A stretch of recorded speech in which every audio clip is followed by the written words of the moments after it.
Hello everyone, welcome to Chitra's kitchen and blog. ನಾನಿವತ್ತು ಮಲೆನಾಡಿನ mushroom gravy ready ಮಾಡ್ತಾ ಇದ್ದೀನಿ.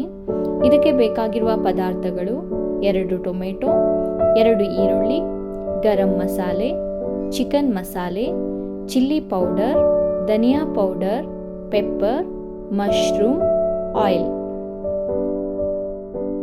ಒಂದು ಕಡಾಯಿಗೆ 1 ಟೀ ಸ್ಪೂನಷ್ಟು ಎಣ್ಣೆ ಹಾಕ್ಕೊಂಡು ಎಣ್ಣೆ ಕಾದ ನಂತರ ಅದಕ್ಕೆ ಸಾಸಿವೆ ಹಾಕಿ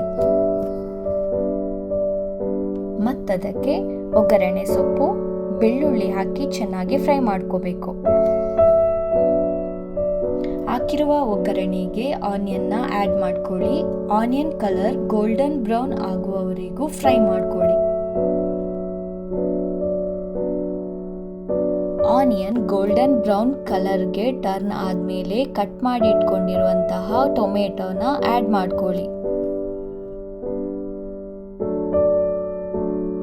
ಮತ್ತು ಈ ಟೊಮೆಟೊ ಚೆನ್ನಾಗಿ ಮೆಲ್ಟ್ ಆಗಲಿಕ್ಕೆ 1 ಟೀ ಸ್ಪೂನಷ್ಟು ಸಾಲ್ಟ್, ಸ್ವಲ್ಪ ಟರ್ಮರಿಕ್ ಪೌಡರ್, ನೀರು ಹಾಕಿ ಚೆನ್ನಾಗಿ ಮಿಕ್ಸ್ ಮಾಡಿ ಈ ಕಡಾಯಿನ 5 ಮಿನಿಟ್ಸ್ ಮುಚ್ಚಿಡ್ತೀವಿ.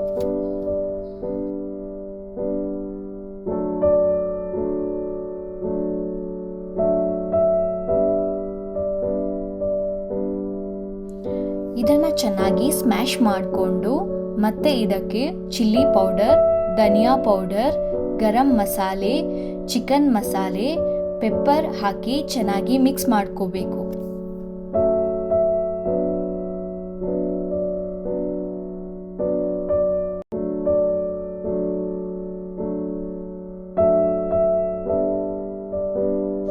ಈ ಮಸಾಲೆ ಚೆನ್ನಾಗಿ ಫ್ರೈ ಆದಮೇಲೆ ಸ್ವಲ್ಪ ನೀರು ಹಾಕಿ ಕಡಾಯಿನ ಮುಚ್ಚಿಡಿ.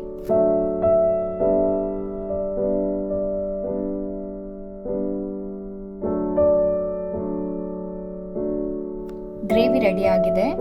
ಇದಕ್ಕೆ ಮಶ್ರೂಮ್ನ ಹಾಕ್ಕೊಂಡು 10 ಮಿನಿಟ್ಸ್ ಬೇಯಿಸಿದ್ರೆ ಮಶ್ರೂಮ್ ಗ್ರೇವಿ ರೆಡಿ.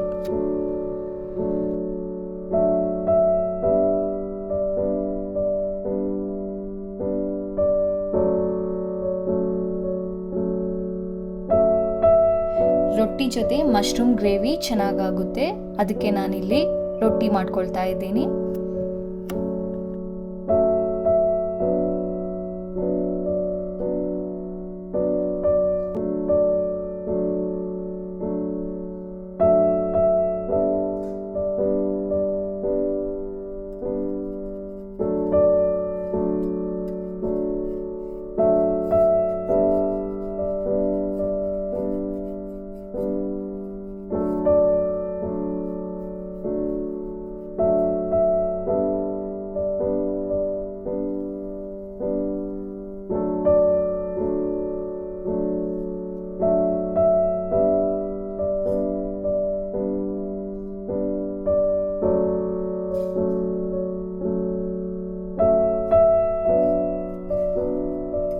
ಮಲೆನಾಡಿನ ಮಶ್ರೂಮ್ ಗ್ರೇವಿ ರೆಸಿಪಿ ನಿಮಗೆ ಇಷ್ಟ ಆದರೆ ಪ್ಲೀಸ್ ಶೇರ್ ಆ್ಯಂಡ್ ಸಬ್ಸ್ಕ್ರೈಬ್ ಮಾಡಿ.